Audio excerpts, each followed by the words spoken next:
trupi gjykues me vota unanime, një zëret, shpakët, gjykim në emër të popullit.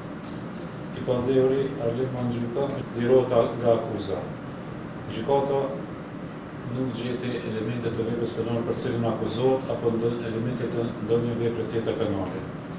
I pandehuri e gëzon Azemi, shpallët fajtor, për veprën penale kalmosja, pra në këtë rast gjykata bëri rikualifikimin e veprës penale. I pandehuri Qerim Elshani, shpallët fajtor për veprën penale kalmosja. I pandehuri Eli Zenelaj, shpallët fajtor për veprën penale nxitja e përçarjes dhe mosdurimit, pra edhe në këtë rast gjykata lidhet me këtë pandehur ka bërë rikualifikimin e veprës penale nga ajo për cilën është akuzuar nga prokuroria.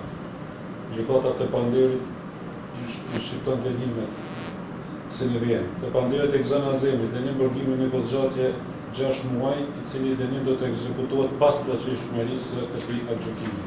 Të pandehurin Qerim Elshani i shqipton dënim burgimin e kozgjatje për 6 muaj, i cili dënim do të ekzekutohet pas plotësishmërisë së këtij gjykimi.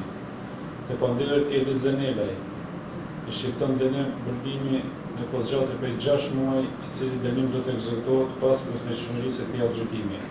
Ky është gjykimi i shkallës së parë, kundër të cilët palët e pakënaqura kanë drejt ankesë gjykatës së apelit, nëpërmjet së gjykatës në afatin 30 vjetësh.